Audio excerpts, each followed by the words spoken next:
Today we interviewed David Morefield. David Morefield is a freelance camera operator based out of Orlando. He shoots commercials, corporate work, and anything, name it. He's shot sports, he's shot all sorts of things. His YouTube channel has helped him get clients, get connected in the industry, and just has helped his business exponentially. Kind of can correlate it to like if you're in the lunchroom when you're in middle school and you yell and like everybody looks at you. Yeah. Like that's kind of what's happening on YouTube. Every time you push out a video, if it's a good video, it grabs people's attention. And then just like in the lunchroom, they go, is he gonna do something funny? Or was that a waste of time that I looked at him?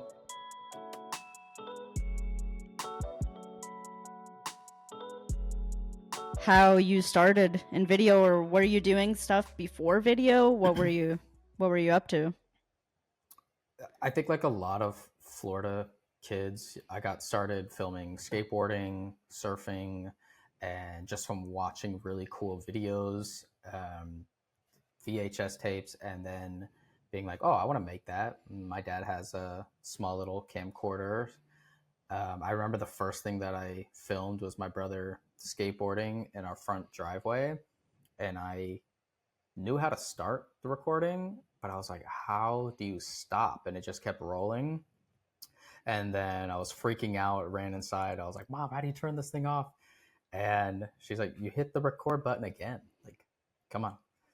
And then when we played it back on the TV, I had recorded over my little brother's baptism. So that was the intro. And then just filming a bunch of skate videos, skate contests. That's where I kind of got my first clients, is skate parks or people who were hosting events needed a recap. And it just kind of grew very organically. My mom's friend was a real estate agent, started doing media for them, learned how to get my own business, and went to college for film. I don't really attribute them with teaching me much, but made a couple key connections that set me up later, and have just always been making money from cameras. And I've just not cut out to be a 9 to 5 person. So I love the role that I'm in now. So you've never had like a job? I was a dishwasher for 3 days. And I think it was like on the second day, I was like showering because I smelled so gross, and I had mashed potatoes behind my ears, and I was like, I'm just not cut out for this. And then on the third day, like 2 other people were saying, hey, we're all gonna leave, do you want to leave? And I was like, this is my out. And the manager was like, I hate hiring teenagers, like this sucks. And then I worked at a skate park for a long time, so that's the closest that I've gotten to. Just like as a, like renting out equipment, that sort of thing? Yeah, bringing people in, you got to pay the cover fee and go skate. You want a Gatorade, it's $2, stuff like that. Okay. And then did you so you went to school for it? Did you go to UCF, or where'd you go? Okay. Yeah, I figured you went to UCF. And when you say it didn't teach you much, what do you mean by that? Well, you know how they say like you get out of it what you put into it. I just didn't put a lot into it, and they would give out these calls of like, there's a student project happening here, they're taking volunteers. I would just kind of brush that by. Nah, I don't need to do that, I'm doing my classes. Those are the things that I should have been a part of, because those are where the network connections are made, where you build trust with other people, you get some good experience. But I just stuck to my classes, and at the end of it, I just couldn't believe that the guy next to me also had the same piece of paper that I was graduating with, because he didn't know anything, like literally nothing about cameras. I had always been working with cameras, so I at least knew a little bit of the business practice, but I just didn't squeeze as much as I could out of that experience, and it definitely hindered me. So it could have been worth more if I had gone to more extracurriculars and and tried to meet more people, but I didn't. The only thing that it helped was I had one documentary class with a student, and we didn't even talk. 2 years later, and his documentary popped up into my head. I contacted him, said, "Hey, that documentary you did was really good." We got to talking, and he said his company needed some editing help, and that got me into the whole corporate conference trade show coverage type of world, which I now live in that corporate and documentary space. So it was completely that one connection that I had from college, but still I had to go and contact him afterwards. And I just wish, I don't even know if I would have been receptive enough back then to know that you need to go above and beyond, but I wish I had done more of that. It would be interesting to see where my path would have gone, but just from that one connection, I got a huge new world opened up to me. So, um, so let's talk like right after school, because you said that was 2 years after. Mm-hmm. So right after school, you have this piece of paper, and I mean, you know about video and you know about selling video and stuff, but I assume you probably weren't balling out yet. So, what do you do? And also, not to mention you're based in Florida, which is not like a state with like a tax incentive Right. or you know what we were talking about before. Like, there's not really like formal production, so you living in a state like that, you have to kind of get pretty scrappy. So, what'd you Mm-hmm. do next? Yeah, it didn't feel scrappy, but I grew up in a little beach town called Cocoa Beach. It's where the Rockets lift off. We have the Ron John Surf Shop, but Kelly Slater is Kelly from there, I Slater's think. Yeah, hometown. Yep. But it's very small. It's just one road in, one road out. A1A. That's it. So a lot of people know each other. Could be a good thing, could be a bad thing, and you. I've mentioned my mom a few times already, but she talks to everyone. She's one of those people. So she would kind of bring my name up. Oh, my son does video. And so that's how I got into the real estate thing. Some other people would need, oh, we're having a little event. Can you do some video? And these are probably like $50 to $60 jobs. But right after college, still living at my parents, like that's fine. That's good money. I'll take it. yeah. And working at the skate park a little bit. So there was a little bit of funds. I wasn't really forced to, you have to figure this out right now. In fact, I think I have one of the timelines that um, has taken the longest for me to like get my act together. It's only in the last few years where I have been more legitimized and more streamlined, and the money has Turned it more increased into a because of that. business. Yeah, turn into an adult, Yeah. and I'm not trying to. So um, that time right after college was probably underutilized, and I could have gotten a lot more out of it. But I, even with the small steps I did make, they did compound, and they did make new efforts and new opportunities, and a lot of that has come with working with other people who were at my level and then growing with them. So I didn't expect to have or I wasn't worth a very high day rate. I was, doing like $75 days to cover a surf contest, and my buddy was contracting me. So that's how I got so much experience. And because I was cheap labor, I was able to go on so many different types of projects and get a ton of experience, even in a really small town. So how did you build those connections? Just by, would you like email people, or were you doing to just Well, working at a place that has a lot of people coming in and out is really good. And then being at that skate park and filming, always having the camera, people will see you. So that was one marketing effort. I didn't know it was marketing, but if people see you doing your thing, they just associate that with you. Camera, hey, what are you guys David. shooting? Yeah, what you guys do video? So that one worked, and then another one was just talking with a buddy who he said, "You're always doing this video stuff. You should hit up my other buddy Dalton." and he does videos and surfing and stuff, and that was aligning with that guy. Like I said, I was able to be cheap labor for him and learn so much, even though I think he's like 2 years younger than me, but he's one of those Hustlers. extremely hustle aggressive, like his I would say he embodies persistence. Like he just keeps pushing forward to the point where I'm like, I'm gonna take a break, and he's like, well, I've been pushing forward and I've got new clients and I need help, and I'm like, okay, well now I'm back in. So it's really nice to be able to work with people like that. But it was just on a we're both we're both motivated to do things with cameras, and I think I saw that in him and he saw that in me, and so it didn't feel like either one of us was taking too much from the other. So being able to align with people who are at a similar experience level or persistence level is really helpful, because you understand what they're going through, and you guys both want to push forward.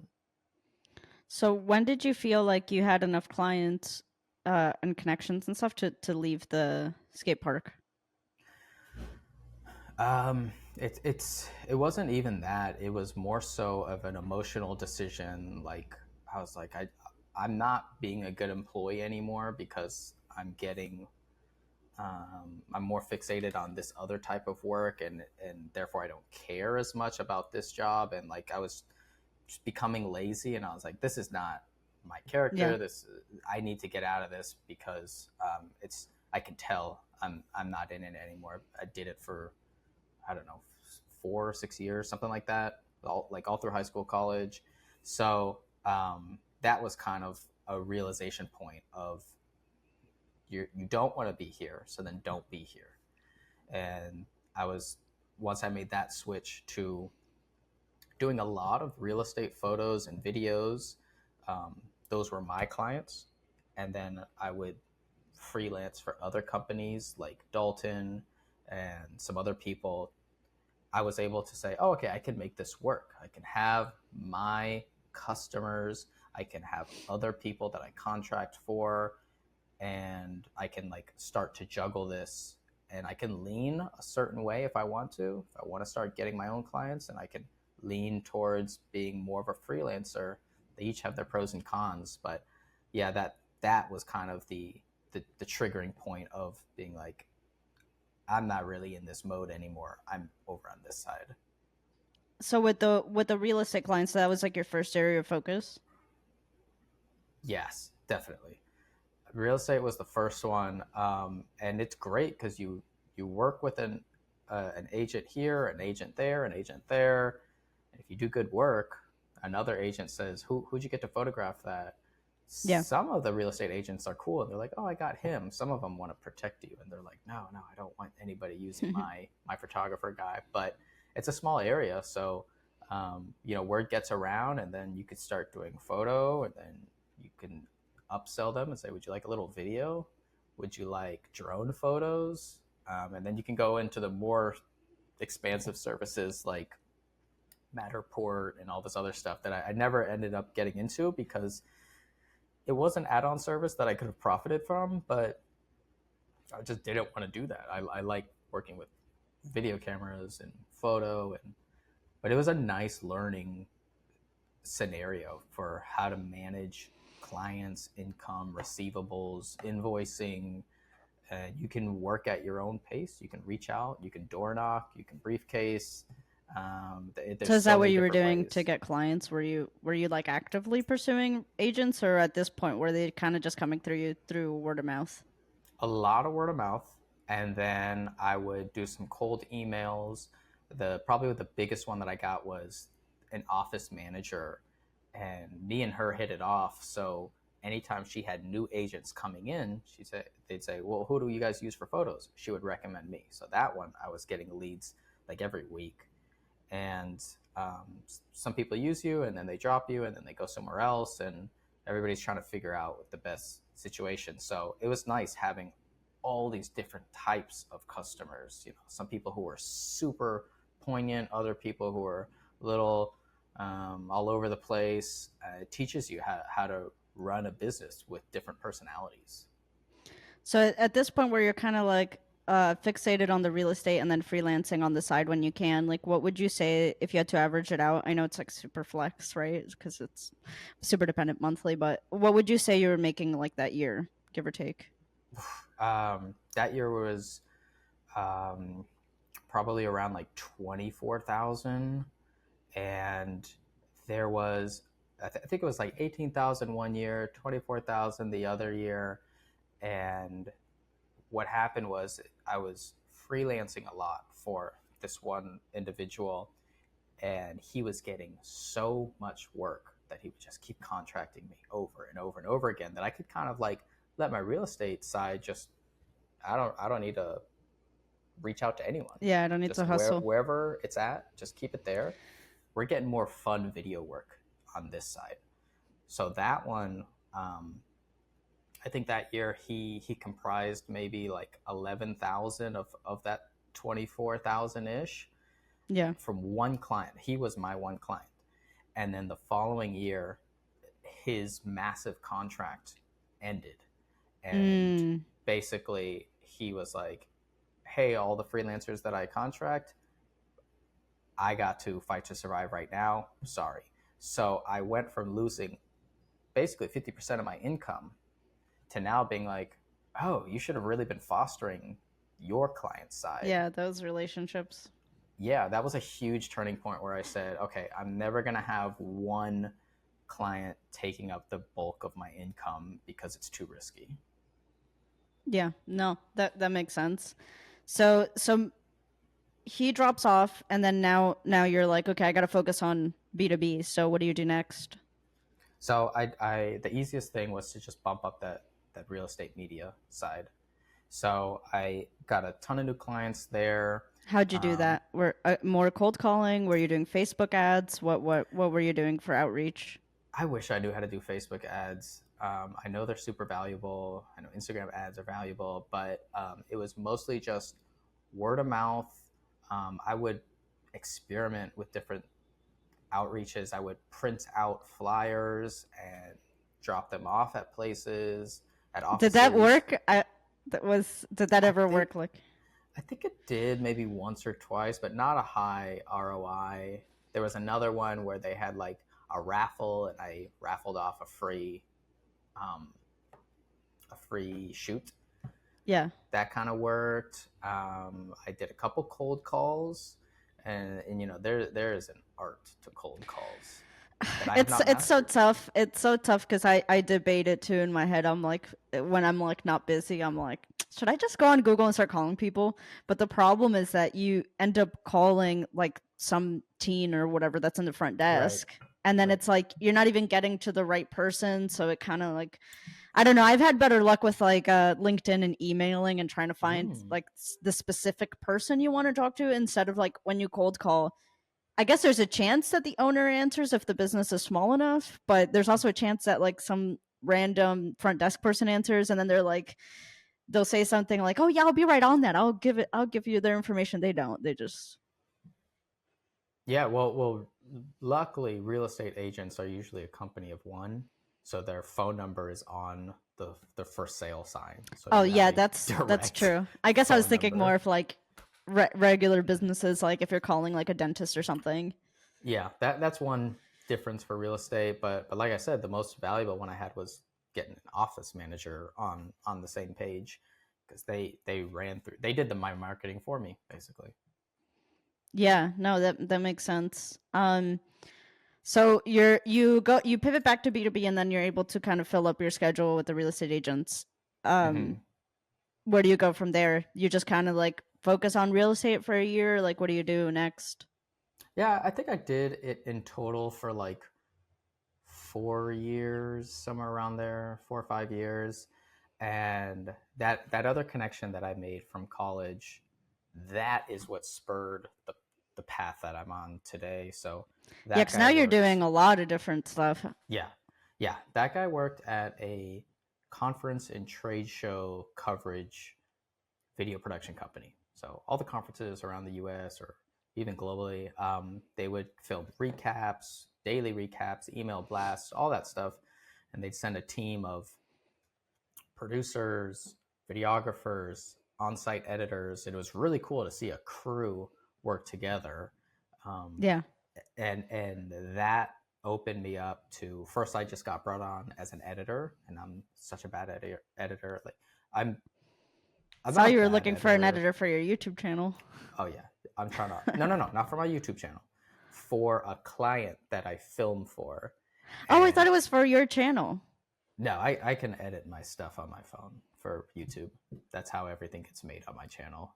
It's filmed and edited through my phone. I have questions And about the YouTube, but we'll get to that later. okay, but this one was editing for them, and just very basic stuff, putting in lower thirds, intro, bumpers, and some sound bites and B-roll. And then after doing that on a few jobs around the US with them, they said, "Can you do video too?" And I was like, "Yeah, that's what I do. Like I'm just doing the editing thing to get in here." Just And what I've wanted all along. right.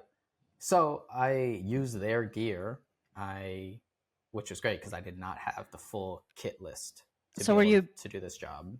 were you full time with them, or you were kind of just No, freelance. okay? Just contracting here and there. And I would go on a job, Boston, Chicago, San Diego, and then I learned the whole trade show side of this where you film keynote speakers, general sessions. I didn't know what a MOS was, meaning a man on the street interview. Hey, can we talk to you for a second? I learned all these terms, all the jargon, and again, it was very low pay, but the fact that I was able to be in that world and get paid was such a good like secondary school. Yeah. And then that taught me how to do this whole interview B-roll type of shoot that now I can really polish it up instead of that E&G style of just grab it. Yeah. just Now I can take what you can polish get. it. Yeah, I can make it look really nice. I can upsell it, and I can say this is like extremely high quality interviews, whether this is an internal announcement you need to give your company, whether this is marketing for your company. I had a lot where you're selling your company and you need this video to look as good as possible. And I love that I got my practice in at that low level job, which I still freelance for. They're a legacy client, but I can still apply it to my high level clients now. Yeah, that makes sense. So how far along are we? Like how far into the present are we? This was like how many years ago? Yeah, I would say it's like 2019, Okay. 2018, 2020, somewhere around there. So when does the YouTube channel come into play? And why did you start the YouTube channel? So if we're in like the 2019, 2020 pandemic happens, all of these conferences and public events go out the door. So Yep. I had no work and I was on YouTube a lot, watching, wasting time. And there was this one guy called the Cranky Cameraman, and he was just showing behind the scenes videos, and I was so intrigued to see someone at a much higher level than me with much fancier gear and equipment and clientele. I'm like, oh, so this is what those jobs are like. I always wondered what they would look like, and it was just no frills, just raw moments of him on set. I said, well, I'm getting a ton of value from this, and he's up here and I'm right here. I used to be right here. So I think these people could benefit from seeing someone in the middle, because I have a camera and I'm making money from it. I'm able to pay rent, pay my car payment, and have a pretty comfortable life. I'm decently financially smart, so I'm not going to waste a lot of money, but this is possible, and it would have been cool to see that beforehand. Well, that's a good question. Is at this point, like right before the YouTube, where would you say that you were at, like on a yearly basis financially? Um, in the 30 to 45 range. Okay. And then 2 years ago from now, which is today is April 3rd, I think, April 4th, 2024.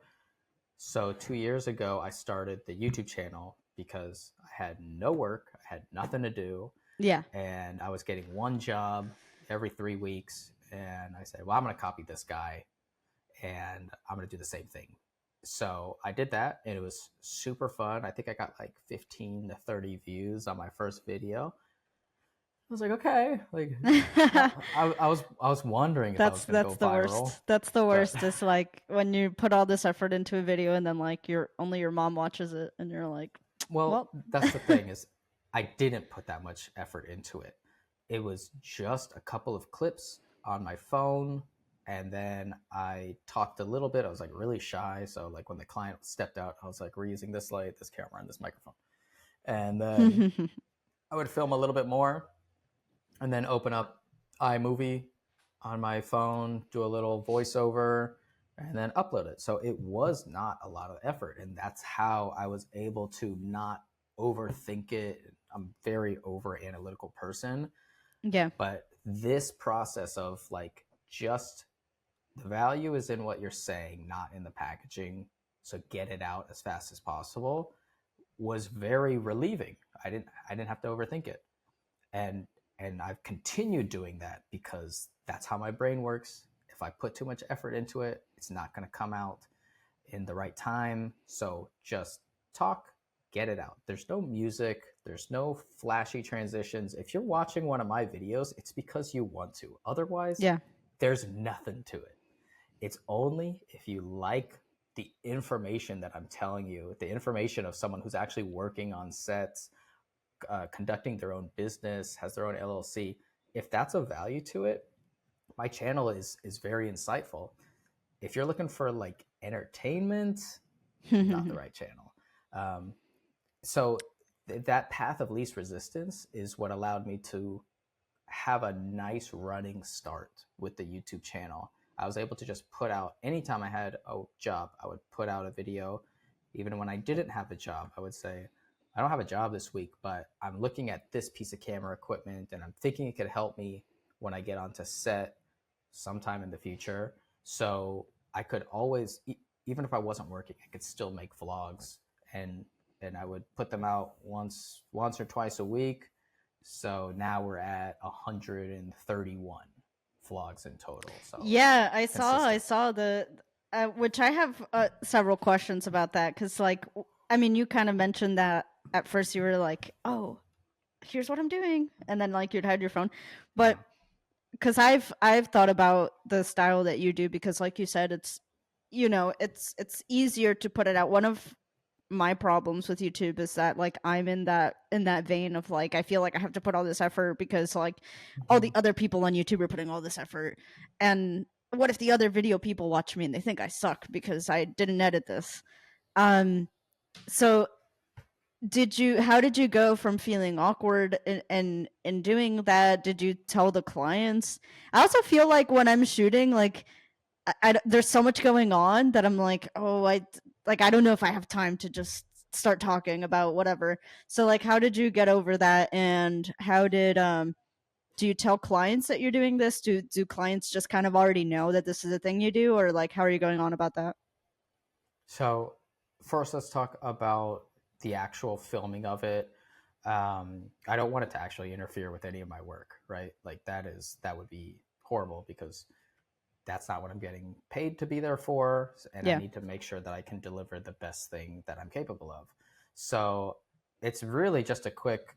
If there's a client there, I'm not going to talk and vlog and do all that stuff.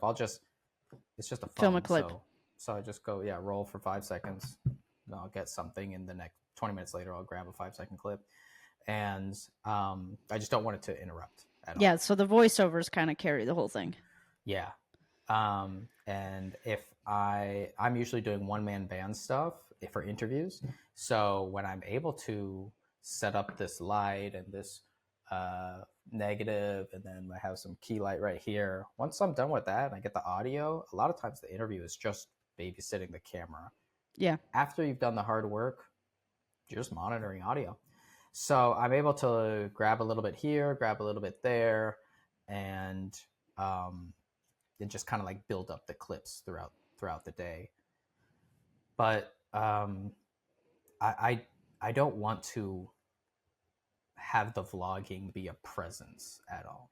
Yeah. So it's all different clientele. Some of them know that I vlog, some of them don't. Some of them are under NDA and I don't vlog. But depending on the client, I will say it or not say it. And I have had lessons where I learned lessons of you shouldn't have shown that. So now I try to keep it very private. If there's maybe faces, I'll try to blur them or I'll cover them with something in the foreground or just err on the side of let's not give too much info out. And that's working as well. So To the people yeah. that you do tell, is the reaction usually positive? Like they're just like, yeah, that's fine, or what would you say is the typical reaction? Um, I think uh, it's tough because the people who know about it will usually always be like, yeah, but don't show this. Yeah. And then the corporate clients who are like kind of like uh, way up here, um, I may mention it, and then sometimes I just may not, and then I just won't film anything that is compromising. You know, I Yeah, like like I you said, I only film like your cameras and the lights right and like stuff. I'll film the person being interviewed, but I'll stop the frame right here. Like Yeah.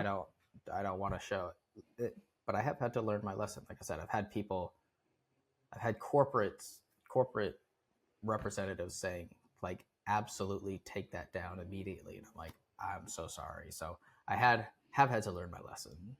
Okay. Yeah, so that's something that I have thought about when like filming that kind of content is I just have like anxiety over like who's gonna get mad or not. But Yeah, uh there's a way to do it where you're not exposing the client, right? Like yeah. I would be annoyed too if Yeah, sensitive they're trying to, information. and they also like don't want like the video released until they're ready to release it. Right, right. So, but there is a way to show things without showing sensitive things. So, like, there'll be a lot of times where I'll be in my car as I'm going to the shoot, and I'm saying, "We have this camera, we have this, we have that." I'm giving you the same information. I'm just doing it at my car, Yeah. and then I do the shoot and come back, and I say, "Well, I wish I had had a brighter light. I wish I had this." And yeah, you can just move things around. Yeah, makes sense. So cool. So now you're kind of just vlogging your life and or your life as it pertains to video. Mm-hmm. And what's the reaction like? How does that change your business? Do more clients start finding you on YouTube? Do you start getting contract? I assume also too because the people that are watching are people like me that are also in video. Um, you start getting reached out to a lot by video people and then potentially getting jobs that way. Like what's the fallout of going and making a YouTube channel? I thought it was going to be, I thought making YouTube videos was going to bring in a lot of production companies and I was marketing to them. And then the comments started filling up with what lens is that? What light is that? What microphone? And I'm like, oh, the audience here is other videographers wasting their time on YouTube. Like I found a Yeah. community of like-minded Well, individuals. sometimes those people work for the production companies. Sometimes they do. And that has happened where I would say maybe less than 1% of the audience has hiring capability, but it has happened where they say, we've looked at your archive of videos, and basically what you've done for us is you've vetted yourself because we see how many other clients trust you to hire you. And I know who you are. I've been following your thing. And now there's an opportunity where we need to hire a contractor in Orlando. Can we just hire you and we can skip this whole process of finding a vendor? Because it's, we've seen you, we've heard you, and you've shown that you have this proof of concept. So that has been really nice. It's not often, but it does happen. So I'm guessing your inbox is probably flooded with stuff, right? Like, what is the typical email that you're getting? Just people asking for advice and that sort of thing? No, it's actually not. I would say a lot of the correspondence stays on YouTube, which I would actually prefer. But I was getting some people who were saying, I have this question, and I'd answer it on YouTube, and then they'd say, well, I also want to know about this, and then I would answer it, and then they'd say, sorry for all the questions. Like, do you do consultation calls? And I was like, yeah, yeah, I do consultation calls. And that started a whole new side of people who just want more in-depth conversations. Not to say I have all the answers, but I can give you Yeah, but they want to one talk to a real authentic person. perspective. Yeah. Yes, they can talk to someone who is going to say, this worked for me, this didn't work for me. And sometimes that's like the hardest part, is just getting real answers from someone, because unless you have a long form discussion, it's you can't give a singular answer. You have to know more context of where they are, what they're doing, and where they're trying to go. So those consultation calls have been really fun for me to help out some people, give context of what someone in my position is like, or what someone who is maybe at a more advanced level that I know, I can tell you what they're doing, or someone lower, and you could just have more variables to learn off of, and to make informed decisions from. So I guess let's talk about YouTube and because now you're doing all the. I guess you're at a point where you're maybe trying to monetize the channel a little bit, maybe if not directly through AdSense, but through consultations and potentially sponsorships and all that. Um, how is that going for you? And if you had to make like a pie chart of where your income is coming in now, what would you say the percentage of like YouTube related money, like they came through to YouTube, or it was a consultation, or it was a sponsorship type thing? Like, what would you say is the percentage that's coming in through YouTube right now? Which I forgot to mention, but your channel is not like a huge channel either. You're at like 6,000 subscribers or somewhere in there. Yeah, Yeah. So 5,000. yeah. So what does that look like right now for you? I love these nerdy numbers, and I know some other people do too. So I'm happy to get That's into what this this. channel's about. I want to talk about Yeah, the numbers because I want, like, I think people are very like don't want to talk yeah. about it. No, they hold it close to their vest, and I understand it for some situations, and then for others, I think it's harmless and actually helpful. So for my YouTube channel, which took 10 months to get 1,000 subscribers, and then now it's 2 years and I have 5,000. So it is becoming exponential. But like you said, in the grand scheme of things, it's a very small channel, and I'm amazed at how much benefit I get from such a small channel. So once I got through all the qualification steps, I was able to monetize, and now I average between like 150 and $200 a month for Google AdSense. So That's I've got great. enough. Yeah, it's I it's mean, it's nice. it's it's like you could have lobster dinner every month. Yeah, yeah, and it just goes straight into a bank account that I separated, and I call it the influencer bank account. So Oh, my okay. my Google AdSense goes in there, and then the other thing that funnels into there is my Amazon affiliate links, the compensation from that. Because same thing, people said, "What lens is that? What mic is that?" It's probably And like the majority of the questions you get. yeah, and my buddy Ruth, she was like, it's very easy to do this Amazon thing, and I was like, I don't know how that's done, and she's like, do it, put the links in, and I'm really glad she pushed me, because it's like an additional 150, $180 a month. The cool part with the Amazon affiliate links is they have two programs. One is I think it's called like a creator, which is like That's where anybody they can have be you make that. videos, right? Where they I don't know what it is. Amazon influencer Because there's one where they like something. have you make like product reviews and then there's some sort of Hmm. commission off of it. I know I've seen. there's a high tier one, and then there's a low tier one. And the high tier one, you get to have like a storefront where it's like a landing page and Mm, all the links to the things that you want. And then there's the low tier one where you just get links. yeah. And I don't have a landing page, and that one is really interesting because it's a lower barrier to entry, and it puts a cookie in the person's browser so that anything they buy in the next 48 hours you get a commission from.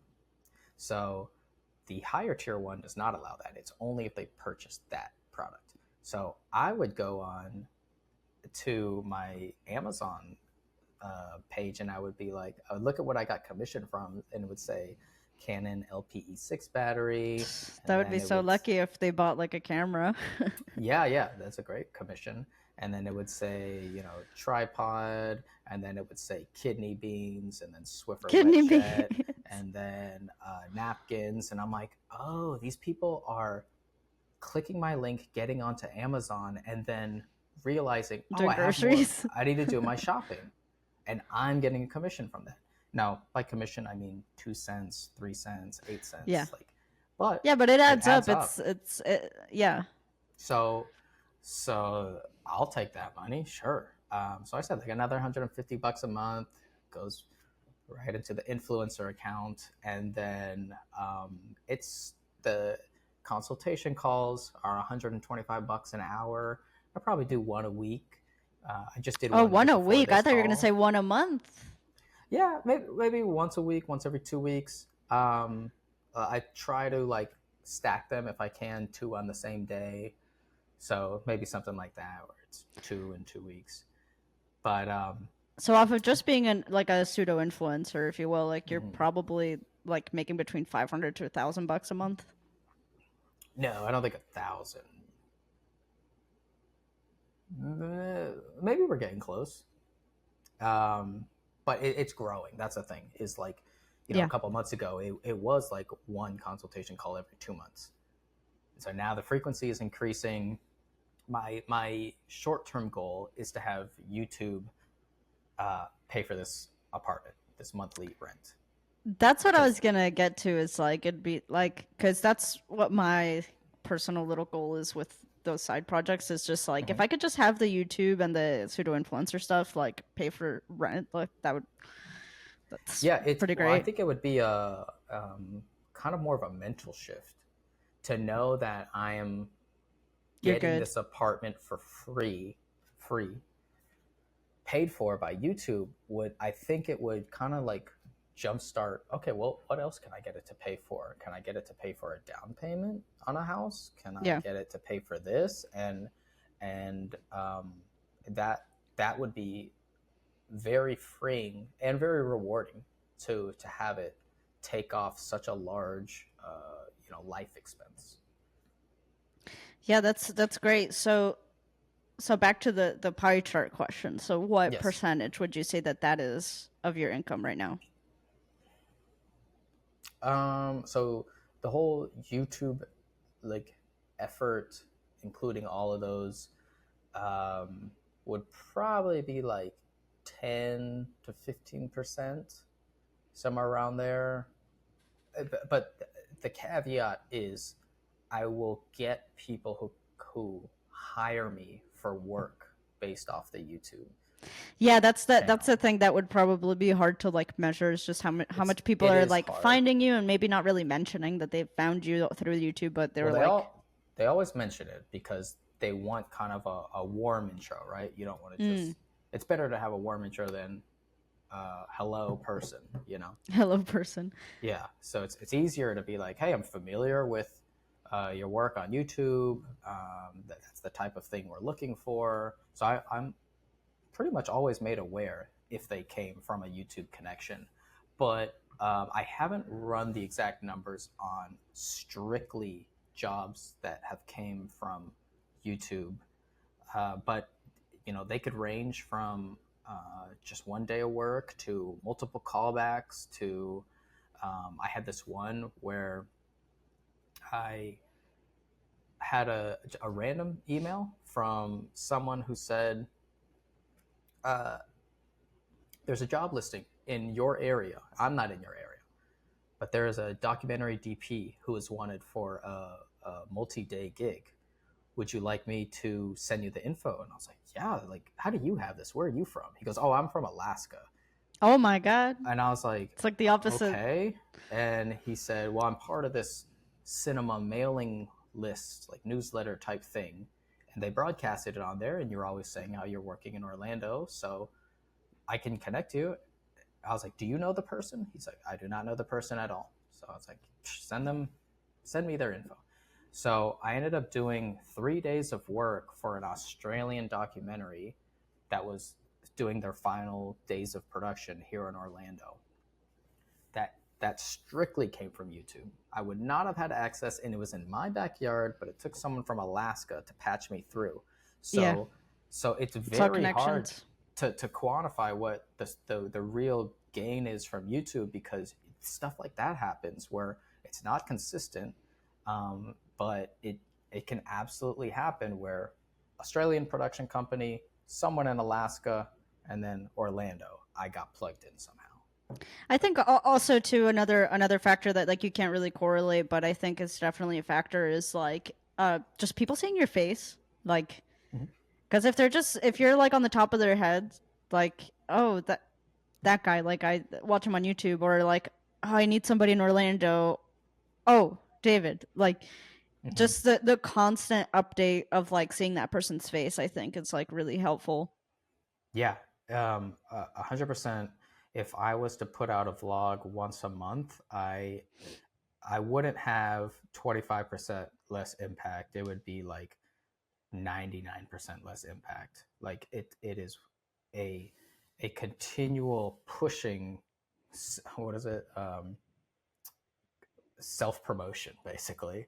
I am self promoting myself like crazy, which is sounds weird when you say it, because when you're doing the vlog, it doesn't feel like self promotion. It just feels like I'm sharing some documentation. I'm sharing problems that I'm working through, and I'm sharing things that I've figured out, and I've started to introduce more of just myself into it. So I've been like adding more things that I like. If I'm going between a job and I stop off at the springs, I'm going to show me swimming around in the Florida Springs because that's what I love to do, or skating or whatever. So it feels like sharing, but it is marketing for yourself. And that has a massive impact when you're able, like you said, to continually put yourself in the front of the herd. I've kind of can correlate it to, like, if you're in the lunchroom when you're in middle school and you yell and like everybody looks at you, Yeah. like that's kind of what's happening on YouTube. Every time you push out a video, if it's a good video, it grabs people's attention, and then just like in the lunchroom, they go, is he going to do something funny, or was that a waste of time that I looked at him? And I go back to my own thing. But if you're like the class clown or something and then you make everybody laugh, now you're showing, yeah, if you look my way, I'm going to do something funny. It's kind of similar. If I show you reasons to keep coming back to the channel, then you will. So the consistency is a huge part of keeping momentum. Yeah, for sure. No, definitely agree. I think it's great what you're doing. Has your production changed at all, or you're still just using an iPhone and iMovie? And I upgraded from iMovie to CapCut, so I Oh, use the okay. CapCut app. Yeah, Now it's and now we're talking. yeah, things are different now. With your when you say you record the voiceovers, you're just using iPhone audio, or you have like a Yeah, little TikTok mic. just this. That's That's it. awesome. That's Yeah. fantastic. Like, yeah, no, what you're doing is great, and I think it's yeah. Well, if I had to put more effort behind it, I wouldn't. I would procrastinate it, and then it wouldn't come out. So So that's another question is like are you going to eventually maybe start working on some more complicated videos and then maybe like just uploading those less frequently, but like do you see yourself maybe doing full on gear reviews like Gerald Undone style?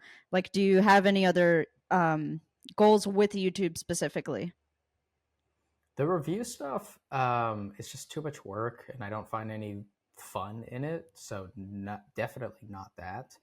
I have done a couple talking heads where I've just said, "There's a new lens announcement," and this would be great because it would satisfy these needs that you guys have heard me complain about in vlog after vlog, and price point is good, and it just riff for 10 minutes, and then I've put that out. And that's about the extent of how much production I want to do, because I do all of this production for paid clients, and I just realized that the value is in what I'm saying, not how it's being packaged. So I will just continue down that route and give valuable information. Some people think it's great, other people keep passing by, that's fine. But I always try to make videos that, is this something I would click on? Yeah. Because if I'm not even getting myself to click on it, then I know it's just going to get swept under the rug. So that has been a big one of making content that I would actually watch. That's like the first filter that I need to be passing through.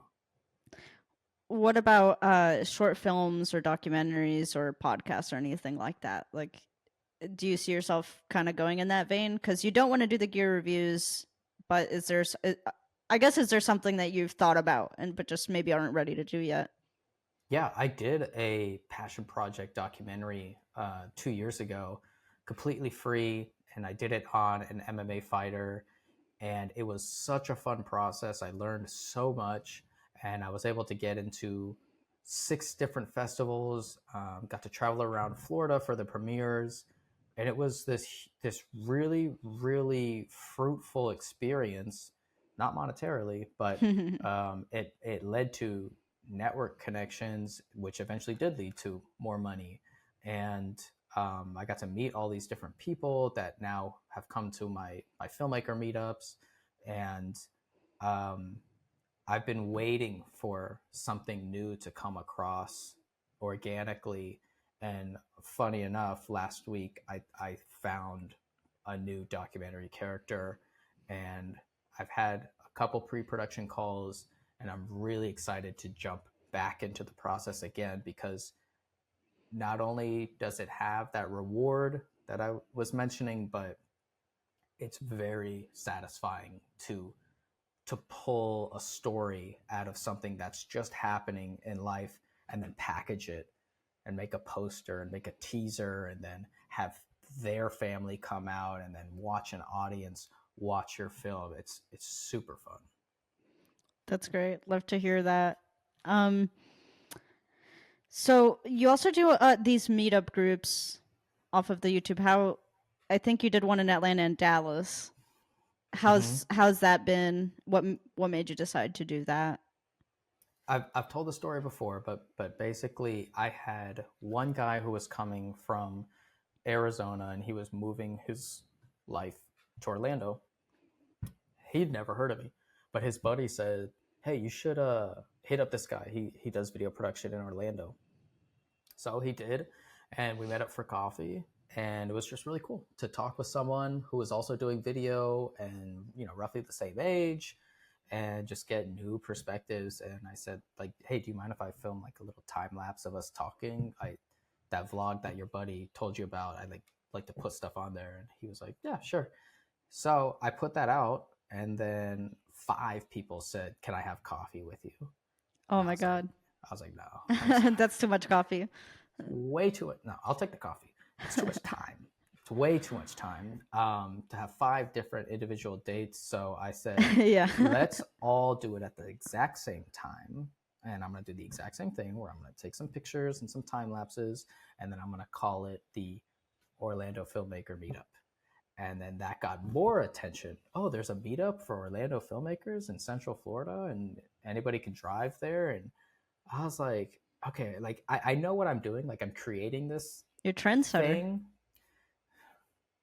but it's like just organically happening. Like I'm not trying to say I need to make a group of individuals here, and I'm going to be at the forefront. I'm going to be the authority figure here, and people are going to look to me. But that is what is But I happening. think that's what you get by putting yourself out there, but which it can be positive for sure. I mean, it has its negatives, but it seems like it's mostly positive.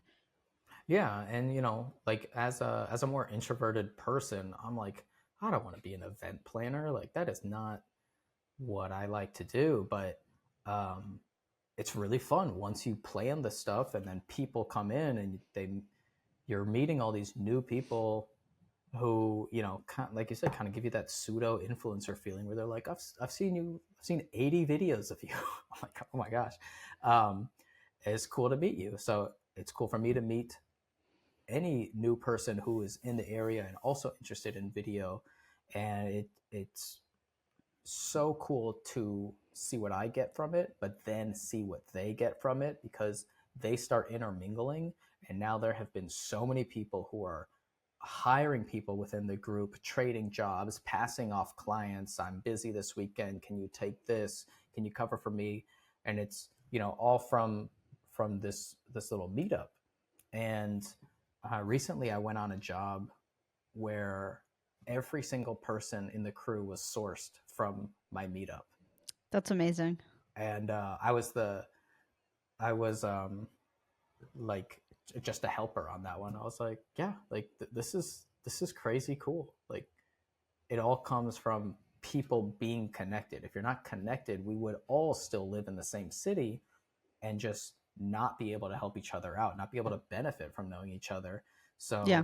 So there's a lot of towns where there are industry professionals, but they're just not connected and they're missing out on a lot. Yeah, networking is huge for this. I guess for other careers too, but in video, it really does feel like you kind of either bring each other up or you bring each other down. So you should bring each other up. And a lot of people think networking is like strong handshakes and shaking and looking people in the eyes and saying, "This Yeah, a is what lot I of do for times a you living," just and it's not. a lot of times you It's just actually become friends and you're like talking about like whatever. Yeah, that's actually a way better approach, because if they can just trust you as a person, instead of saying like, what's the value of knowing you, then they can have an authentic relationship, and you guys can be like a partner for one another, or a value add in the sense of, I know what this guy does, I know what his personality is like, and if something comes across my desk that is either above my scope, below my scope, not my specialty, I know someone who I can refer it to. And that is how a lot of people are getting more and more work in Orlando, Sometimes because you they're also just making need that other effort. shooters too. Like you just Yeah. need B cams. You need like if it's a Hmm. bigger a show or an event or something. So your Hmm. network must be crazy. Like that's one of the best parts of just like knowing people too, is just being able to reach out to people for stuff when you need more hands on Yeah, deck. absolutely. That you just never know. Or even if I have a client that I'm saying they're my client, but I'm booked that weekend and they have Yeah.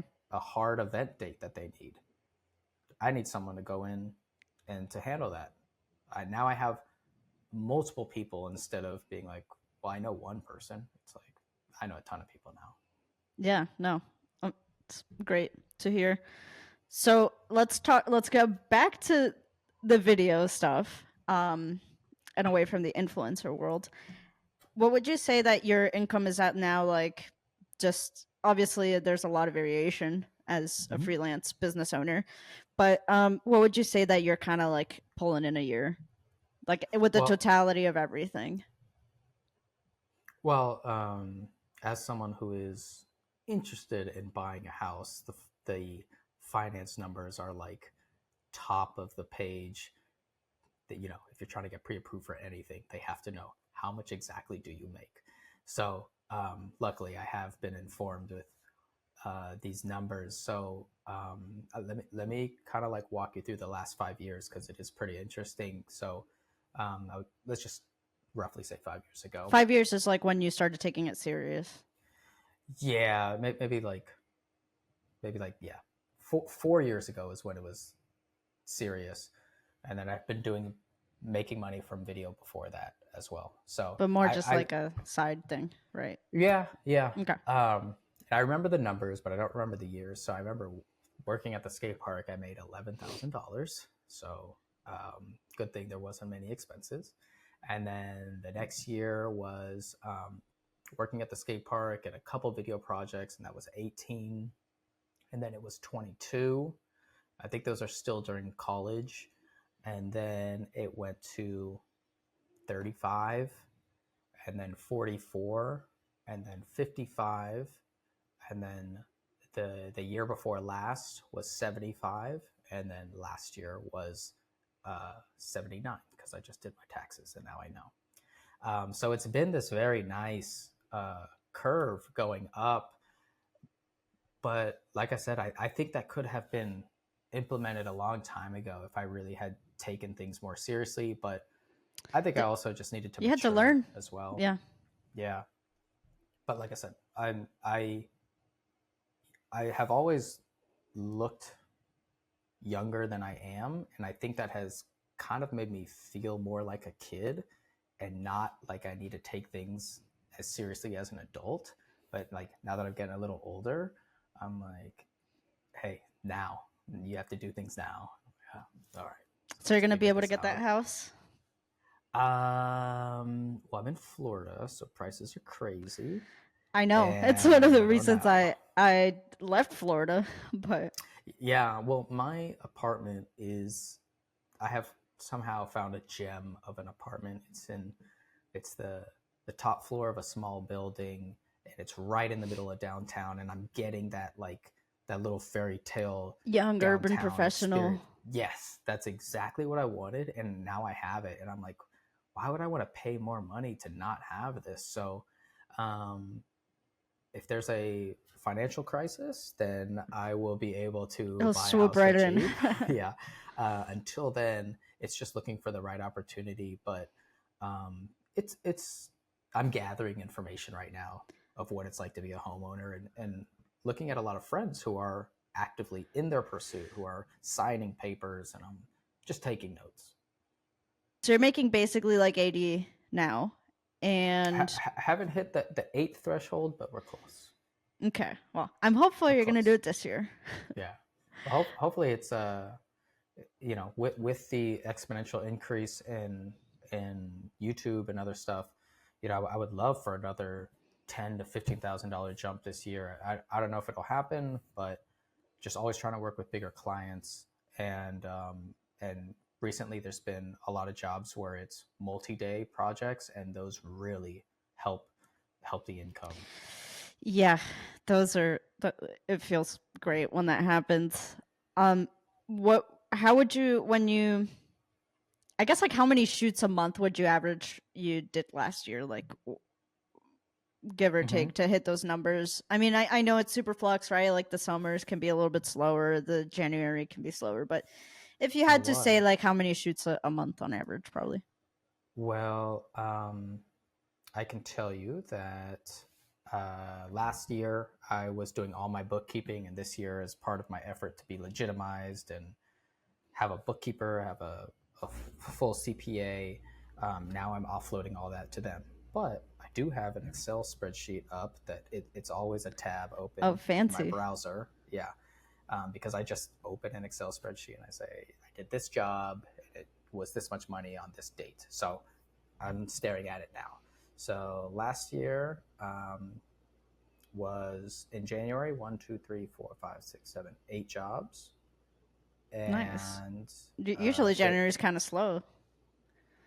yeah, my Januaries are actually decent. It's the middle of the year, which you will see. Yeah, because February, everybody goes away for summer trips and stuff like yeah, that. February had 6, March had 8 jobs, April had 4, May had 5, June had 2. Damn. Um, Hope you went on vacation.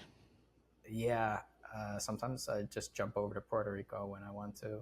July had 5, August 6, September 4, October 6, November 3, and December 4. So it's, yeah, 3 to 6 looks like what it's about. Cool. Yeah, that's great. And do you do so what are your jobs consist of now? Like are you doing, cuz you said you hate editing, but are you doing any editing or you're just kind of shooting and then offloading? Yes, that is the goal. Shoot, hand off the footage. The only thing after that is an invoice.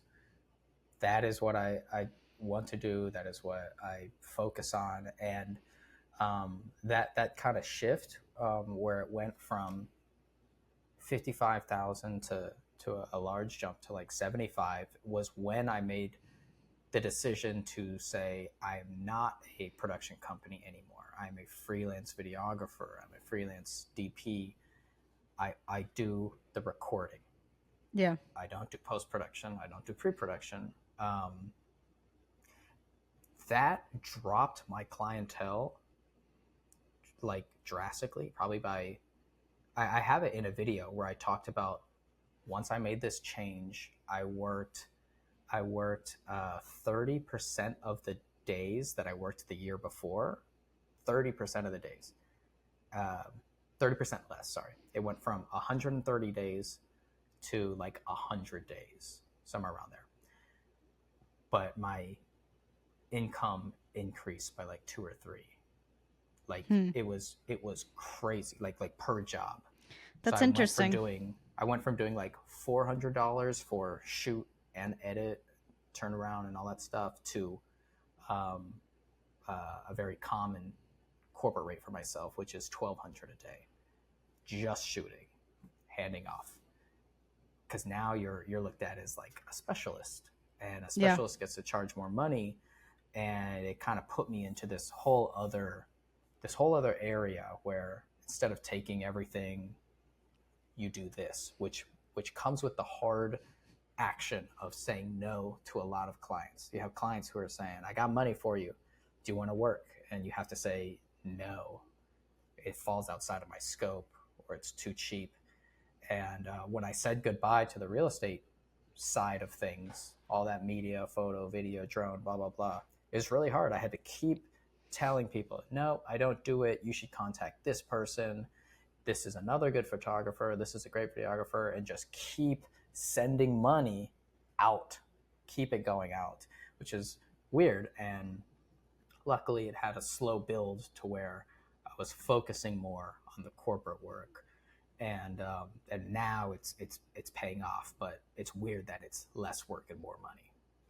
Yeah, that's super interesting. I'm even faulty of that, where I'm like, I kind of feel like I need to do everything. Like I Mm-hmm. edit, I do it all. Like, um, do you?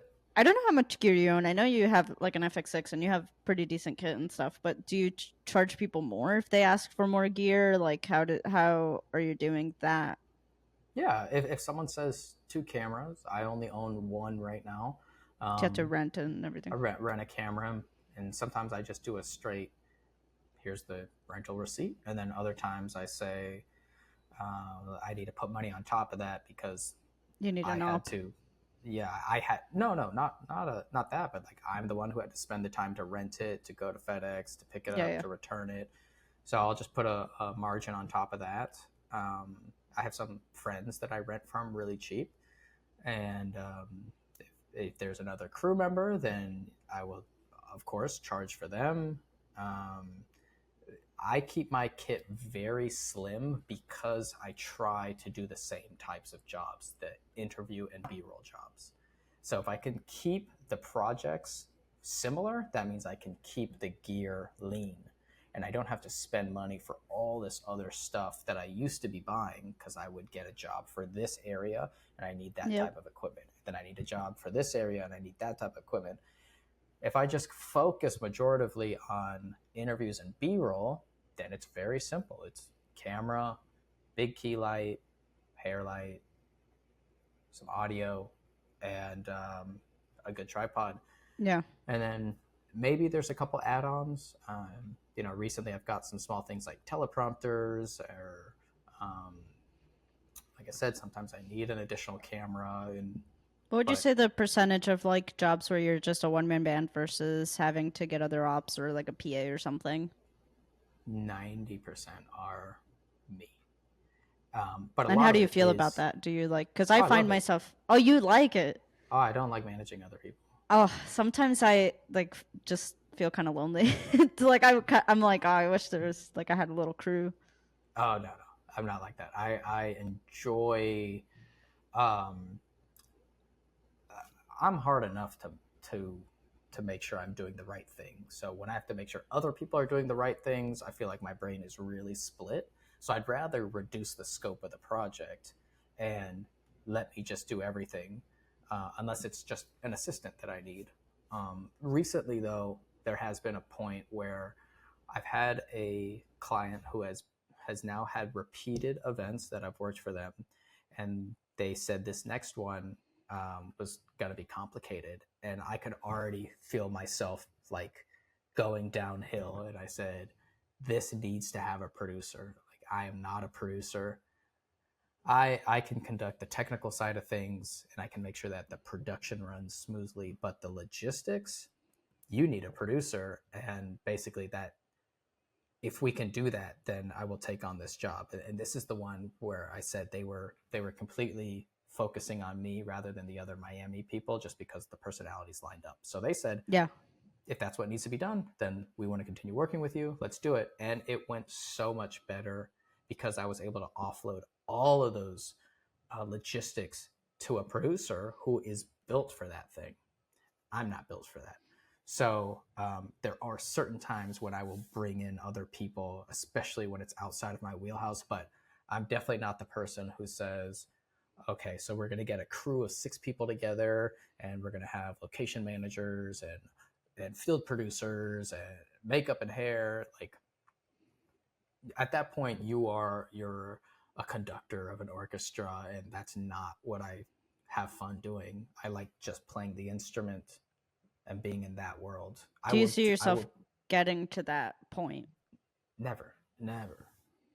It's not how I'm wired. So it would be pushing in the wrong direction. What I could do to everybody's always wondering about expansion and growth. What I can do is become a freelance DP, which I am right now, for bigger clientele, Yeah. for cooler projects. My goal has always been to be the cameraman on an Anthony Bourdain style show.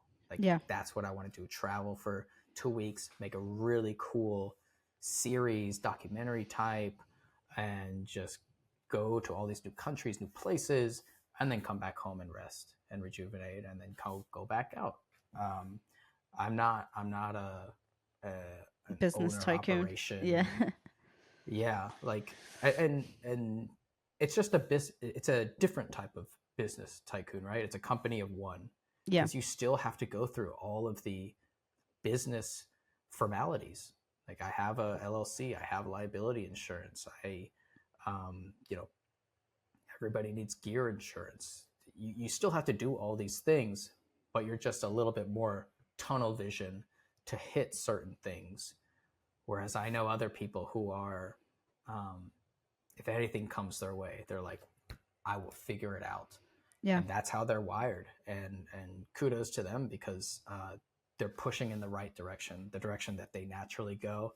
And I'm just wired to go this way. Do you have like a particular financial goal that you're trying to hit? Just 6 figures, or are you looking to like scale that up even more than that? I don't know. I feel like everybody says the 6 figure mark, right? It's just a general nice achievement. Yeah. I remember I thought of that a few years ago, and I was like, man, that's so far. And now I'm like, oh, if I did a couple different jobs, like that's right within reach. So I do think that would be a really cool one to hit 6 figures. But it's uh, I don't know. I think there's like more of a standard of living that would be the goal. Um, you know, like I never try to have debt, which is ironic for someone who's considering getting a house. But I have very low expenses, and that is intentional. Yeah, you got that That is a lucky rent. decision. Oh, I got the fantastic rent, but also, like I said, I'm just wired differently than some other people, so I don't have, you know, the typical wife, kids, mortgage, which are massive, massive expenses. It's a lifestyle change to the fullest, Do you want to have and kids? there's no like immediate need to fill that type of, I don't know. There's no void or anything of that I feel like I'm missing. But if it happens, it Um, happens, kind of thing. yeah, maybe. But it's, I mean, like, my girlfriend's struggling to get me to get a cat. So where do you keep your gear if you live like in a high rise type building? Like, do you It's just all in here. and you just kind of haul it all the way down? No, we have uh Well, there's elevators, I assume, but elevators. There's a parking, like, multi-level parking structure. So I do have friends who live on a third floor, and he's got massive Pelican cases and tripods, and for some reason his community does not have, it's not required to have an elevator, so it doesn't. that happens to me here, and it's been one of my biggest pains. So I like every time I go and I rent an apartment, I'm like, it has to be a first floor unit because I'm not like Mm-hmm. after a shoot, the last thing I want to do is haul boxes like up three Well, flights of stairs. yeah, and he is over it. He's like, dude, I have to lug this stuff up and down 3 flights of stairs I don't every know what time I it go in is. and go out. I don't know what it is in Texas. Like almost all at least in the cities, like almost all apartments don't have elevators if they're like those like they're what they call mid rises now. So it's like Mhm. 3 or 4 floors, and they just don't put an elevator. And I'm like, okay, even if I wasn't like a camera person, I still Mm-hmm. wouldn't want to haul my groceries up all these stairs. Yeah, I think Florida's laws is 3 floors and below. It's not required. So the companies or the complexes are like, yeah, we're not going to put one in. But he that it's such a big issue, and his wife is having a baby that Oh they're like, no, we actually need to get a new place because of just this stairs issue. Like, yeah, he was telling me, like, that sounds horrible. my wife, if she's carrying the baby and bringing the dog out for a walk, like, we're not going down 3 flights of stairs. Yeah, Yeah, that makes sense. So it's funny how, like, some small thing like that can now become a massive hurdle that you actually have to change. yeah. But I for haven't me even right now, bothered it's looking at fine. high rises or anything because I'm just like, I'd rather just be on the first floor. Well, I mean, I would think a high rise would have hopefully a couple elevators. Yeah, I know, but I've been like traumatized. I'm like, Yeah. I'm not even gonna bother. Trying to think if there's the so I've seen that you've done like a couple things for ESPN. Like, Mhm. do you see yourself getting more into sports, or is the majority of your work just more commercial and corporate type stuff? Well, the ESPN is not my client. The guy I mentioned way before, who, when we were starting and growing together, that's his client. And as we've both grown together, our skills have increased. So now when he gets these very big contracts, he still has someone that he can trust. So whenever he needs me, I jump onto those jobs. And it is so cool to see 50 industry professionals do their thing and transform an arena into a boxing ring, and have, 30 cameras for live production, and be able to operate their gimbal cam. Like, it's crazy cool, and it's definitely an opportunity that I don't take lightly. So whenever he needs my help, I jump on, and it's once every 2 months at this point. But you don't have any particular projects that you're trying to do. You're just going with the flow. Yeah, yeah, and that's kind of the benefit of being a freelancer. Is everybody else, all these production companies that you're freelancing for, is doing the hard work of Yeah. finding new contracts, finding new opportunities, and then as soon as they get them, they do all the post production, and they nail down all the details and all this stuff, and then at the very last step, they hire a freelancer that they trust. So I just get an email that says, "Hey, we're doing something this day. Are you available?" Yep, I can do it. So in that vein, how do you feel about? I mean, I don't know necessarily how it's been going for you, but this year, but a lot of the people I know, like this year has been like a lot more spotty because it feels like the strikes are happening still, sort of, kind of. So then Mm-hmm. it kind of like all the people that would typically be busy with shows and doing all of that stuff are kind of uh more like it feels like more like we're fighting for crumbs kind of thing. Mm-hmm. um and then just with the recession, I feel like a lot of companies have kind of cut back their media budgets and stuff. Has that affected you at all? Or do you feel um does the fact that you do a lot of productions directly with production companies? Does that make you feel more susceptible instead of like pursuing more of the B2B?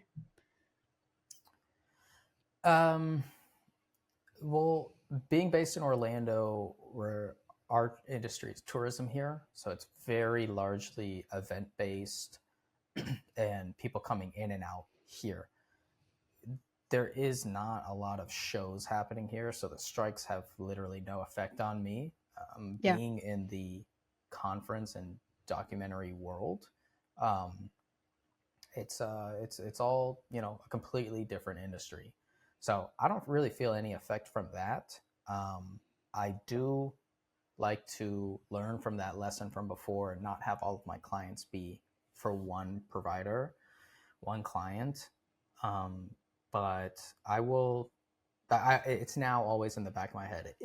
If this was to fall out, if the entire, I mean, I don't want to say another 3 year slowdown thing again happened, but yeah, it definitely keeps me on my toes, and that's part of the benefit of this YouTube thing is by building myself, I now have something else that already has a bit of a foundation. Yeah. So if all of the clients for some reason were to magically disappear, I at least have something where I can pivot to, and I say, all right, maybe I can put all my resources into this now, and do a full time YouTuber thing, which I don't really want to do because I like getting being onto these new projects. Because if I do the full time YouTube thing, Then I you're just a now YouTuber. Yeah. no, I mean that would be fine, but it's just you have to do everything now. And like I said before, I don't like doing everything. Yeah. So I like going on to jobs where they have already basically done all the hard work, and I get to jump in. I like doing that, but it's very very nice to now have another pillar, even though it's like a very skinny pillar. It's not really holding anything up right now. It's building, and it's at least an option if something has to transition. Yeah, no, it's definitely great. What about by you for your digital presence? Is that something that you'd want to keep building? I mean, I'm kind of on the same boat as you where like I love just shooting. And I definitely like because I don't want to be like a Gerald Undone style Mm-hmm. YouTuber. Like I don't know, it just it doesn't seem fun to me. Basically, like now I have tried. I do like the idea of doing more like kind of just fun videos. I don't know. I have like a separate channel that I don't really advertise because I'm still messing around with it. But I do have a channel where I uh, talk about video, and I did one video that I thought was a fun idea where I was just like, what if I try to make like cinematic lighting with stuff from Timu, which is like this cheap Chinese. Yeah. So I like the idea of doing stuff like that, but you know those videos take a while to produce and stuff. And then I did like doing the documentaries, which I was pretty focused on just doing these documentaries of the small businesses and stuff. But that would take a lot of time because I was going out there and shooting, and you're not getting paid for it, and you're doing all this work, and then the video gets 200 views, and you're like, damn, I could have been pursuing a client, or I could have been like I could have done other more fruitful things with that amount of time. My goals with the podcast is, like you said, just putting myself out there. I think it's the podcast is lower barrier to entry, so you know I'm just chatting with people for a couple hours or like 2 hours or whatever, and it's easier to put that out. It's easier to make, and I also think it's a great tool to potentially reach out to businesses that I want to work with. Like it it seems like it might be more effective than just like I'm sending an email and it's like, hey, I'm a videographer in your area, blah blah blah blah, versus like, hey, I think your business is so interesting, do you want to be interviewed? And then Mm-hmm. it's like, and then through our conversation or whatnot, they find out that I do video. It's pretty intentional that I'm like have my camera and stuff just I saw subtly that. subtly in the background. um you know, so I think that I think those are my goals. I guess, I mean, it would be nice if YouTube made made money, but I think more in the vein of like kind of like what you're doing is like I'm probably going to get benefits that are hard to quantify, like just people Yeah. knowing who I am, potentially other creatives reaching out to me, people remembering that I'm in Austin because I'm talking about it, like that kind of stuff is more in the vein. I don't know, YouTube is so competitive that like I don't know, you would have to, I feel like you'd have to just completely reshape your channel to like do more like the Mr. Beast type stuff or something to like make your channel like be this thing where you're making millions of dollars. But Mm. I have noticed a shift in like micro influencers where they're like kind of just putting themselves out there, and then that's Mm-hmm. becoming like a thing for them. Um, those are my goals with YouTube, but we'll see. I don't know. It's hard. It's tough. Has that worked where you like pitched a client, like go like come try this podcast episode, and then they want to hire video services afterwards? So not yet, because I wanted to have like a large menu of proof of concept before. Like I wanted to have like 10 episodes. So I've been more reaching out to people that like I want to talk to basically. But that once all the like I feel like I have enough episodes and I have enough proof of concept, I even want to start reaching out to more like CEOs and stuff, and like Mm. and then that's I feel like kind of big brain, because it's like I don't know, for example, like there's like I don't know if I'd be able to get this person. There's two guys, but like for example, like Yeti is based out of Austin. Mm-hmm. And you know, if you're like able to interview, you know, somebody like that, not only are do they know that you do video, but then you're also potentially getting all the people that like are also corporate people that know them Mm-hmm. looking at your stuff and potentially seeing the interview, and then I feel like it's kind of like a waterfall effect, and then you just kind of trickle down, and then eventually people just know who you are and stuff. So, Yeah. Well, the Conjured Creatives name, um, because as I'm guessing, like the way you structured this podcast was you're saying, let me hear the story, let me hear your growth, how it was yeah, conjured. But the creative part, I think, can be so applicable to so many more other things than like visual creations. Like I would say even like you mentioned getting a CEO on here, like it's a different type of creativity, but the fact that they were able to that's become into this high position, yeah. You're seeing is it takes creativity to do that. It takes out of the box thinking, and I think that that type of non-traditional creative perspective would be perfect for this platform too. I'm actually really glad that you say that, because that's like the message I'm trying to communicate, because I'm interviewing people like you might be the first like well, I had an ASMR podcast like lady that does ASMR full time that Mhm. I guess you could consider her like a creative, but because she does YouTube videos, but you're I guess you're the first like creative really. So everybody Mhm. else, like I just interviewed, I have like 3 backlogged episodes that I need to edit. Um but I just had an airline pilot for American Airlines, so that's like totally just like a different thing, but her story is insane because she's just had a crazy life. But yeah, I actually put like the little tagline on the Conjured Creators. I put like I think I put like the art of making money or something like that, because Mhm. I think yeah, like you said, becoming a CEO requires a level of creativity that is not just like you don't just hand your resume and become, Right. or you don't just start a company and it suddenly like is making $1 million a year or whatever. Like it requires a level of hustling. I do watch my video the first 3 seconds. Sometimes I just give up and I'm like, this is the first clip. I know it's not the strongest, but that's what it is. And then other times when I try to really make something engaging in the intro, I will see that number bump. Or if I make a great thumbnail, I really need to break that down. Why did this get so many clicks? Because for YouTube, and you probably know this, but Oh, it I do. has I've been to doing those clickbait thumbnails. it has to resonate with your audience before it has to resonate with your audience first before YouTube will send it outside of your audience. Yep. So if it doesn't hit your core audience, YouTube has no desire to push it out further. So you really want to look at what does my audience click on, what, and like I said, the first pass is, would I click on this?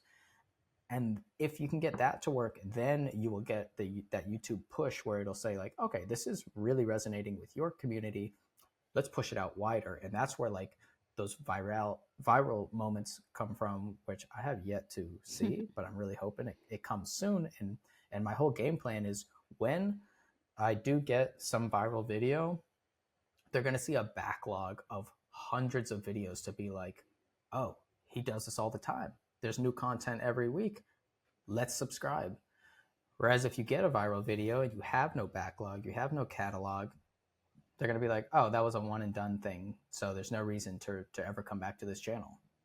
So it's important. So if I had to give my humble advice on your channel, probably the biggest issue is the thumbnails. That's the like, because with me, like, I get like pretty decent click-through rate, like, because I changed the thumbnails.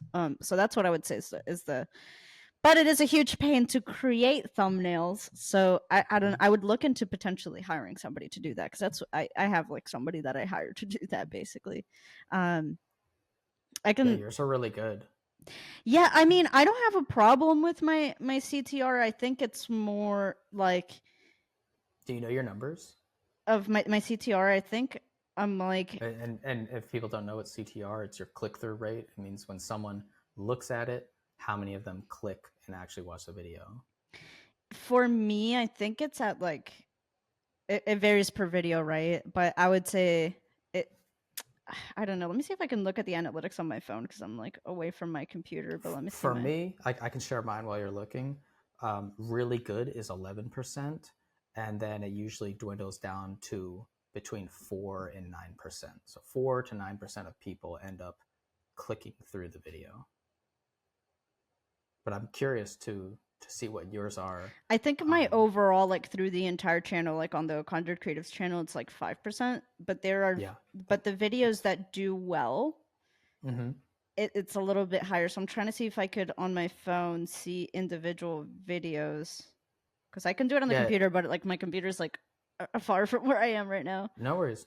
Yeah. The YouTube Studio app just gives so many good pieces of data that it'll change your decisions of how you make things, when you post, how long. It'll tell you when people drop off. Like, I had a point where I was doing selfie videos, and that's when the audience just bailed when I showed my face for like more than 30 seconds. And so I took that as really criticism. I would think that showing your face improves the. It was just, if I held it there for like a minute and I'm just talking to camera, I think people just get bored. So I just started putting in little B-roll clips over top of it and flashing back to my face for 5 seconds every now and then, and that is able to hold attention longer. And it's just a great resource to be able to see, where do people fall off, what is not engaging for them.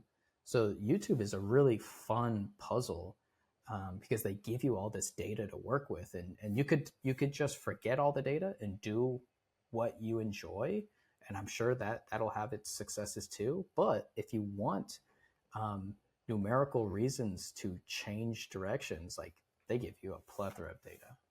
So my highest performing video, which is the one about the airplanes, that one's at like 5%. So which but it might be 5% for a massive audience though. It has a total of 25,000 views. Yeah.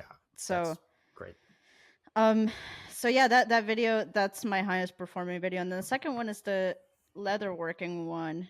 And then that one, let's see what the click-through rate is on that. Yeah, so that the click-through rate on that is 4.3. So it's a little bit lower. But the click-through rate usually goes down when YouTube pushes it out to a wider audience. So the views go up, but less people look at it because it's not your audience, but you end up getting a ton more views because you get that push.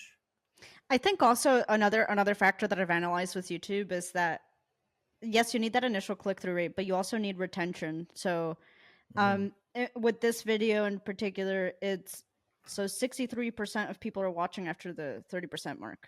So it's like, that's good. So it's like a 48% retention. That's for the leatherworking one. Let me see my highest performer one. That one is at like 44% retention. 62% is watching after the 30 seconds. Yeah, so I feel like those first 30 seconds, like if they drop off, then YouTube takes your video and like throws it in the trash. But Yeah, and that's where you hope your strong community of viewers keep commenting, and you can ask them to answer questions. Like there's whole different ways you can prompt engagement, and just YouTube has just been a really fun creative effort that you just get to do on your own time. You get to try different tactics. You could do A/B testing. What do you think I need to change for my thumbnails? Like the clarity in them? let me see. Let me look at your thumbnails again. Yeah, judge away. I need some hard criticism. Well, the first 30 seconds are the most important. I mean, but you already know that. I guess like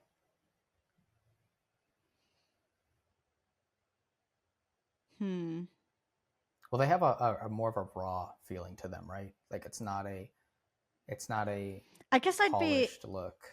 I know, and I obviously click on your videos because that's how I found you. But um, I'm saying if you want to reach like a little bit of a wider audience, I think I like Luke's thumbnails. Have you looked at his thumbnails? Yeah, I click on them all the 'Cause I time. think, for example, the latest one that you did, like, it's just the camera. I don't know. I feel like maybe you could highlight the camera. Maybe you could put your face in it. If I had to assume, I mean, this is from my personal analytics, but if I had to assume, the videos, which it does seem to correlate with what I'm about to say, it's the videos where you show a face, like the thumbnail has a face, get higher click through rate. If I had to guess, I would say that this could be true for your channel. Let me see your most popular. The most popular is me shirtless in the water holding a camera Oh, with a very really? simple title. And I think because of the simpleness of it and like the weirdness of it, it's intriguing because I'm holding. Basically, I did a shoot where I was in 3 feet of water filming people scalloping, and so I let me take my shirt off and hand me my camera, and then I asked someone, "Hey, can you film me filming them?" And then with the simple text, one word text behind it, Hired. hired. Yeah, that's a It's good people are thumbnail. like, I'm interested. Yeah, so I've Yeah. taken that approach for other ones, but I think you're right. Whenever I show myself working, um, it gets more attention, more engagement. I mean, it's hard to tell because you did post this video a day ago, right? Where you posted the one of you holding the camera, but like where you're just holding it. But a video where you showed yourself got like almost 5,000 views. Or no, what one did get 5,000 views, and then the other one got like 2.6, and then this one's at 1.7. But it's hard to tell because it's only been a day, so it could be that that video is gonna progressively do well still. Um, Luke has been doing some pretty good thumbnails because Yeah, he always shows himself, and I think it's great because I instantly know this is a video I want to see.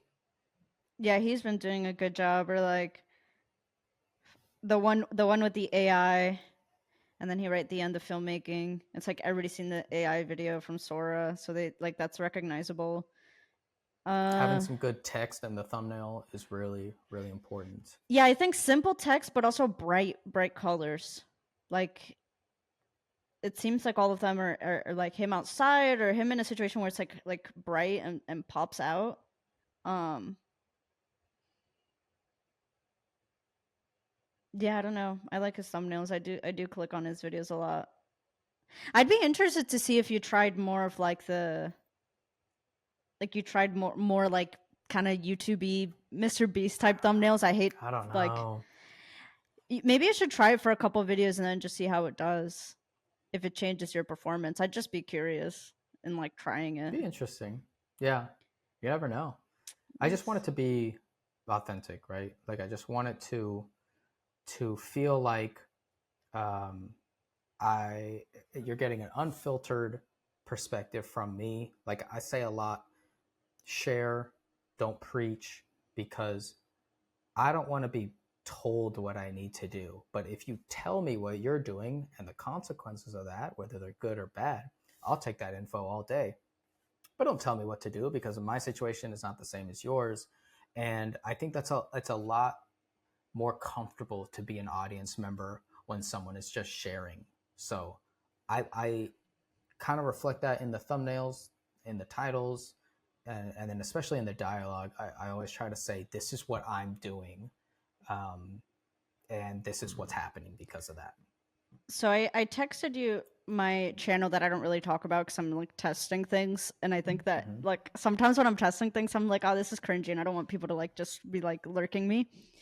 But so this is a channel that I've had for like a long time. So it had like 1,000 subscribers on it already, but from like just other gaming videos and stuff I used to make.